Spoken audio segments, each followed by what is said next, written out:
Our practice deals with architectural conservation, specialising in wall paintings and architectural polychromy, painted surfaces. So often we're brought into projects where there is decoration on the walls, sometimes wall paintings, sometimes stenciling, and things are going wrong. It's deteriorating, it is in need of some saving.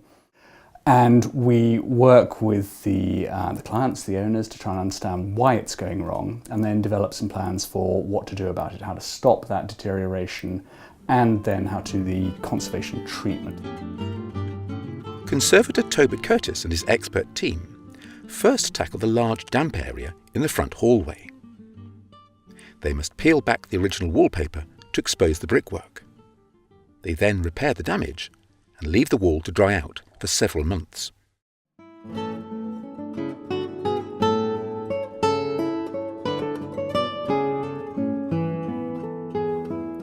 In the back dining room, the damp has destroyed more wallpaper that must be carefully cut out, scraped clean, and then restored.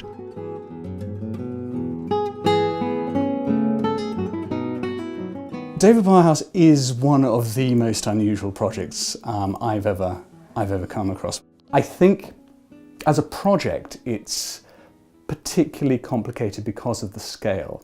I mean, with one of my other hats on, I'm the advisor on wall paintings for the National Trust, and so I'm often dealing with big grand houses with wall paintings, with a lot of people going through, with a visitor management plan, with a commercial plan around them, buildings open to the public.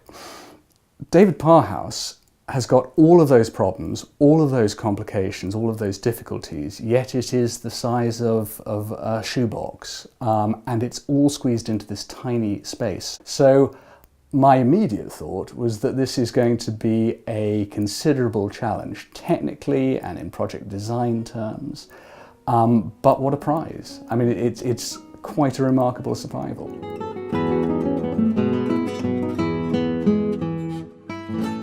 To avoid dust, tents are put up to seal off certain areas. Tobit's team will be cleaning wallpaper, sticking, retouching, painting. When you're developing a plan for a project like this, the first thing you need to understand is the end of the project. What are you actually trying to achieve? What do you want this building to be doing in 20 years' time? There are lots of noisy things which greet you straight away. There are bits of buildings which are crumbling, there are things which are going wrong, and the important thing is not to focus on that, but to say, well, how do you actually want to use this building? What do you as a trust want to do? Is it going to be a private residence? Is it going to be a public space? And then once you understand that, you can start stepping back saying, well, if you're going to do this, you need to do conservation treatment in a particular way. You need to do heating and environmental control in a particular way.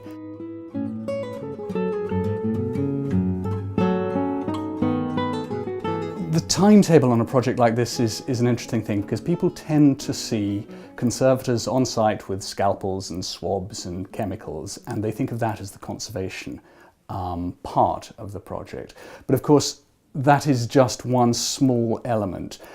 That element, which is probably the most intense bit, is for about 6 weeks of us, and then we have some other specialists doing some recreation of lost areas coming in. So you're talking a small handful of months. But the lead up to that has been 2 or 3 years. The lead on from that will be as long as the house survives. You never finish a conservation project. It just differs in levels of intensity. A little domestic house like this was intended to have 2 or 3 people in it. 2 or 3 people walk up the stairs a number of times. They breathe a certain amount of moisture. They give off a certain amount of heat, and they require a certain amount of heating. If you put 50 times that number or 100 times that number in, they're walking up the stairs that many times more. So the aging rate of the house will change. They're breathing more, and you've got to understand that and say, well, which bits can we tolerate? Which bits can the house tolerate? Which bits do we have to control and manage?